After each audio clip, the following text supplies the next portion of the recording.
জুলাই গণ অভ্যুত্থানের শেখ হাসিনা এবং আওয়ামী লীগ এবং তৎকালীন সরকারের যে নৃশংসতা ছাত্র জনতার উপর হয়েছিল, গণ অভ্যুত্থান পরবর্তী অন্তর্বর্তী সরকার গঠিত হওয়ার পরে আমাদের প্রথম দাবি ছিল এই বিচার প্রক্রিয়া যাতে যথাসময়ে এবং সুষ্ঠুভাবে সম্পাদিত হয়, এবং আমরা আশা করছি যে দ্রুত সময়ের মধ্যেই আমরা ন্যায় বিচার পাবো। এই মামলা, শেখ হাসিনার এই মামলা হয়তো আমি শেষ সাক্ষী। আমার স্বাক্ষর নেওয়ার পরেই এই মামলাটা রায়ের দিকে যাবে।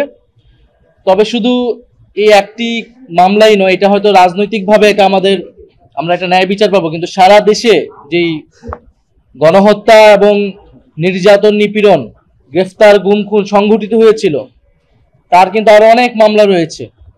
ফলে বিচার প্রক্রিয়া কিন্তু একটা দীর্ঘ সময় ধরে আসলে চলবে তার প্রক্রিয়া অনুযায়ী।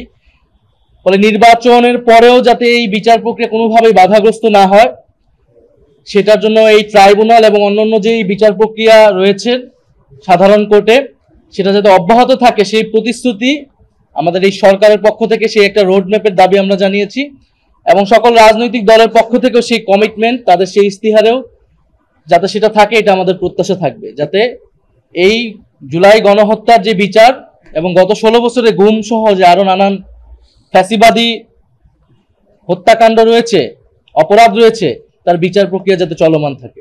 এখন পর্যন্ত আমরা সন্তুষ্ট যে বিচার প্রক্রিয়া চলমান আছে এবং রায়ের দিকেই দ্রুত সময়ের মধ্যে যাবে। তবে আরো যে মামলাগুলো রয়েছে আমরা চাবো যে সেটার বিচার প্রক্রিয়া যাতে যথাযথ গুরুত্বের সাথে এগিয়ে চলে, এবং সরকার যাতে একটা সমন্বিত রোডম্যাপ সকল রাজনৈতিক দলের সাথে মিলে ঘোষণা করে নির্বাচনের আগে। শেখ হাসিনাকে ফিরে আনার বিষয়ে আমরা বরাবরই বলেছি, প্রথম থেকে বলছি, এখনো বলছি, সরকারের একটি কূটনৈতিক এবং রাজনৈতিকভাবেই সরকার এবং আন্তর্জাতিক জনমত তৈরি করে সরকারকে এই দিকে এগোতে হবে, এবং এই মামলার যদি রায় হয়ে যায় তারপরে আসলে আর কোনো অপশন থাকবে না, তাকে ফিরিয়ে এনে শাস্তি প্রদান করাই এই সরকার এবং যে কোনো সরকারের জন্য এটা একটা নৈতিক এবং আইনি দায়িত্ব থাকবে। আমরা আশা করব যে এই সরকার সেই দায়িত্ব যথাযথভাবে পালন করবে।